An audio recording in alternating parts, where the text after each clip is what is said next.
Next நேயர்களுக்கு என்னோட அன்பான வணக்கங்கள். இன்னைக்கு நம்ம குரு பயிற்சி குறித்து தான் பார்க்க போறோம். அதை நம்ம கூட ஷேர் பண்ணிக்கிறதுக்காக சுபம் ஸ்ரீ டாக்டர் விஜயகுமார் அவர்கள் இணைஞ்சிருக்காங்க. வாங்க நிகழ்ச்சிக்குள்ள போகலாம். வணக்கம் சார். வணக்கம் மேடம். எப்படி சார் இருக்கீங்க? அருமையா இருக்கேன். ஓகே சார், இன்னைக்கு நம்ம குரு பயிற்சி பத்தி பேச போறோம். எதுக்கு சார் இது இவ்வளவு ஸ்பெஷலா பாக்குறாங்க? குரு பயிற்சி வரப்போகுதுன்னு முதல்ல குரு அருளால் பல வாழ்க்கையில் திருவருள் வரும். Okay sir. குரு இருக்கிறதுலே சுப கிரகத்தில் அவர் மிக மிக முக்கியமானவர். இந்த கிரகம் இந்த வருடத்தில் ரொம்ப ரொம்ப ஸ்பெஷல். ஏன்னா உச்சம் பெற்ற குருவின் தாக்கம் உலக அளவில் இருக்கு. இன்னைக்கு குரு பயிற்சி ரொம்ப எதிர்பார்த்துட்டு இருக்கோம். அதாவது ஈரான் இஸ்ரேல்ல போர் நடந்தா நம்ம வீட்டுல கேஸ்ல அடுப்பு வர மாட்டேது. அப்ப குரு வரும்போது அந்த சனி செவ்வாய் சேர்க்கைக்கு அந்த சனி என்ற வீட்டில் குரு பார்வை வரும்போது நிறைய மாறுதல் ஏற்படுது. அப்ப உலக அளவில் மாற்றம் ஏற்படுது, நமக்கும் மாறுதல் ஏற்படுகின்ற காலகட்டங்கள். இப்ப இந்த குரு பயிற்சி ஸ்பெஷல். குருனா தங்கத்தை சொல்லுவோம். இந்த குரு உச்சம் பெற்று அக்டோபர் 30 வரைக்கும் முழு சுபராக முழு பலனா நிற்கிறார். இதுல ஸ்பெஷல் நான் இந்த வருஷம் அதிசார பலனாக சிம்மத்தில் வரார். அப்ப சொல்லுவாங்க, சார் 6 ராசிக்கு முன் நல்லது சொல்றீங்கன்னா ஒன்றும் கவலைப்படாதீங்க, குரு பிரிச்சு கொடுக்குறார். இன்னும் குரு அதிசாரத்துல ஜனவரி 25 வரைக்கும் பலாபலனை அள்ளி கொடுக்க போறார். அது மட்டுமா மீண்டும் கடகத்துக்கு வந்துடுறாரு. அப்ப இந்த வருஷம் பல பயிற்சி நடக்கின்றன. இப்போ பொருளாதார ரீதியாக நிறைய பேர் பொருளாதாரம், திருமணம், குடும்ப ரீதியாக குழந்தை பாக்கியத்தில் பல பேர் குழந்தை பாக்கியத்துக்கு குருதான். பெரும் செல்வத்துக்கு இன்றைய ஒரு வியாதி, மிகப்பெரிய உலக அளவில் ஒரு வியாதி வந்துட்டு இருக்கு, மனநோய், ஸ்ட்ரெஸ். ஸ்ட்ரெஸ் என்ற ஒரு விஷயத்துக்கு தீர்வு காணும் குருவாக இருக்கிறார். அப்ப கடகத்தில் குரு உச்சம் பெறும்போது உலக அளவில் பொருளாதாரம் சிறப்பாக இருக்கும், மகிழ்ச்சிகள் அதிகரிக்க வாய்ப்பு உண்டு. அதை எதிர்நோக்கி தான் இங்க காத்துட்டு இருக்கோம். இந்த சிறப்பு பாத்தீங்கன்னா இது ஹம்ச யோகத்தில் குரு. 5 யோகத்துல இது மிகப்பெரிய குரு அல்லது மீனத்திலேயோ அல்லது கடகத்தில் உச்சம் பெறும் பார்வை செலுத்தும் 4 ராசிகள் மிக மிக யோகத்தை பெறும். இந்த நேரத்தில் இந்த குரு பயிற்சி ரொம்ப முக்கியம். இதுல சனியின் தாக்கத்தை குறைக்கின்றன, அது மிகப்பெரிய சிறப்பு. அடுத்து மட்டும் இல்லாம குரு 12ஆம் வீடு காலபுருஷனுக்கு 12ஆம் வீடு, காலபுருஷனுக்கு 8ஆம் வீடு. 8ஆம் இடம் அது பிரச்சனைகள், அது 10ஆம் வீடு தொழில் ஸ்தானங்கள். அப்ப மக்கள் சுபமாக இருக்க, மழை வெள்ளம் சம்பந்தப்பட்ட கண்ட்ரோல் அனைத்துக்கும் இவர் தான் இருக்கார். சரி, நம்மளுக்கு என்ன சார், ஒரு மனிதனுக்கு பல தாக்கத்தை கொடுக்க போறார், நம்ம ஏங்கி கொண்டிருக்கு. இப்ப நிறைய பேருக்கு பார்த்தீங்கன்னா டைவர்ஸ் என்ற ஒரு கேள்விகள் வந்து கொண்டே இருக்கின்றன. 10 வருஷம் 15 வருஷம் வாழ்ந்தவங்க, அதோட தாக்கம் என்ன, குரு என்ன நல்லது செய்ய போறாரு, இடம் வீடு சொத்து சம்பந்தப்பட்டது அமையுமா அமையாத, கைப்படி நிலமா எனக்கு வேணும்பாங்க, அதை பத்தியும் இங்க சொல்ல போறோம். ஆக இந்த இது ஒவ்வொரு ராசிக்கும் இப்ப நம்ம பேச போற ராசியில ஒவ்வொரு விஷயம் தெளிவா பாத்திரலாம். ஓகே சார், இப்போ நம்ம சிம்ம ராசி நேயர்கள் பத்தி பேச போறோம். அவங்களுக்கு குரு பயிற்சி எப்படி சார் இருக்கு? சூப்பரா இருக்கா?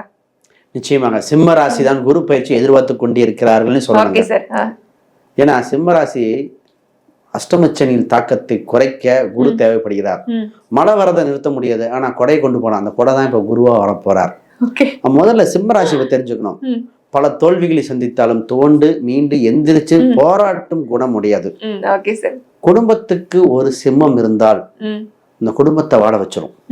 ஏன்னா குடும்ப சிம்மம்ங்கிறது சூரியனை சொல்லுங்க. சூரியன் எப்படி மற்ற கோள்களுக்கெல்லாம் ஒளியை பரப்பி ஒரு தாய் போல இருக்கவர், அந்த மாதிரி இருக்கக்கூடிய அம்சம் இந்த ராசிக்கு உண்டு. இப்ப இந்த ராசிக்கு நிர்வாக திறமை, தைரியம், இதெல்லாம் தவற விட்டதெல்லாம் மீண்டும் பிடிக்க அம்சம் வந்திருக்கு. இதுக்கு முன்னாடி இந்த ராசி சொன்னா நிறைய நெகட்டிவ் தான் சொல்லியிருக்கணும். பொருளாதார விரயம், உடல்நிலைகள், இந்த மாதிரி நெகட்டிவாவே சொல்லியிருக்கணும். அப்ப இந்த போன வருடம்லாம் சொல்லுங்க சார், பொது தொழில் ஆரம்பிக்காதீங்க, ரிஸ்க் எடுக்காதீங்க அப்படின்னு சொல்லிட்டே இருந்தோம். குரு பயிற்சிக்கு முன், குரு பயிற்சிக்கு பின் தான் இந்த ராசிக்கு இப்பொழுது இந்த ராசிக்கு வந்திருக்கேன்.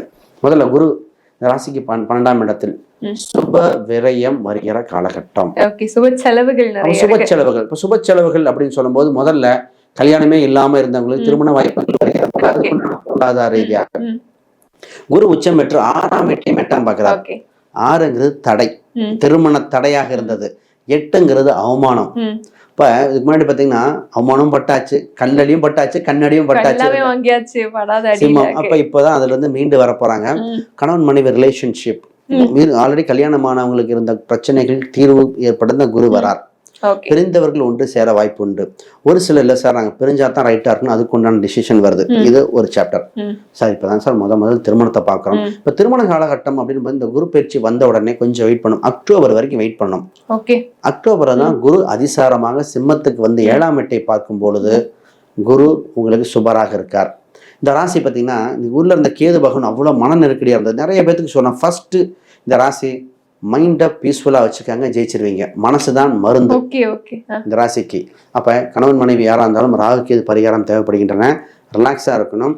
ஒரு சில விஷயங்கள் சரியாக டீட்டெயில கேட்டுட்டு பண்ண வேண்டிய ராசி இந்த ராசியா இருந்தது. இப்ப திருமண ரீதியாக நிச்சயமாக காதல் என்ற ஒரு அம்சம் இந்த ராசிக்கு உண்டு. காதல் திருமணமாக கன்வெர்ட்டாக சில தடைகள் உண்டு. அதுக்குண்டான பரிகாரம் செய்தால் இருக்கும். பொது பரிகாரமா வேணா சொல்லலாம், ஆனா கோயில் பரிகாரம், அந்த ஜாதக பரிகாரம் வேறு. இப்ப முக்கியமாக இந்த ராசிக்கு பொருளாதாரத்தில் கவனம் கவனம் கவனம். ஓகே சார், என்ன சொல்றீங்க? கவனம்னா என்ன சொல்றீங்க? தொழில் தொடங்க கூடாது அப்படிலாம் சொல்லுவாங்க. வேலைக்கு போறவங்க, தொழில் தொடங்குறவங்க எல்லாருமே குயிக்கா பண்ணிக்கணும், ரொம்ப சேஃபா பண்ணணும். உலக அளவில் பொருளாதார ரீதியாக மாற்றம் ஏற்பட போகுது. இந்த ராசிக்கு குரு பகவான் 6ஆம் இடத்தை வந்து சுப பார்வையாக இந்த வேலையில்லாத வேலை கிடைக்க வச்சிரும். வேலையில சேஃபஸ்ட் வேலைக்கு போய் உட்காந்துக்கணும். நான் உலக அளவில் வேலை நிறைய பேத்துக்கு போக போகின்றன. இந்த நெகட்டிவ் கிடையாது, சேஃபஸ்ட் சொல்றோம். நிறைய பேர் கவர்மெண்ட் எக்ஸாம் ட்ரை பண்றீங்களா? குயிக்கா சென்ட்ரல் கவர்மெண்ட் எக்ஸாம், ரயில்வேஸ், ஏர்ஃபோர்ஸுக்கு வேலை வாய்ப்புகள் இருக்கு. இல்ல சார் நான் ஒரு ஆல்ரெடி ஜாப் வச்சிருக்கேன். இந்த ராசி ஜாப் இருந்தா இன்னொரு ஜாப் மாறுறது தப்பு இல்ல, வேலையில் இருந்துகிட்டு மாறணும், வேலையை விட்டு விட்டு மாறக்கூடாது. ஒரு பிடிமானத்தை வச்சுட்டு அதுக்கப்புறம் போகணும். நிறைய பேர் வேலையை விட்டுட்டு ரிஸ்க் எடுத்துட்டு மாட்டிட்டு முழிக்கிறாங்க.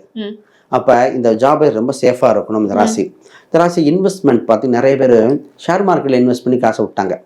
நான் சொல்றோம் ஷேர் மார்க்கெட், அது ட்ரேடிங், ஷேர் மார்க்கெட்ல ட்ரேடிங் ஷேர் மார்க்கெட் கொஞ்சம் கவனமா இருங்க. இந்த ராசி பொருளாதாரத்தை பார்த்துக்கங்க. இப்போ இந்த வேலையில இந்த ராசிக்கு தொலைதூர வாய்ப்பு உண்டு, வெளிநாட்டு வாய்ப்பு உண்டு, வெளியூர் வாய்ப்புகள் வருகின்றன.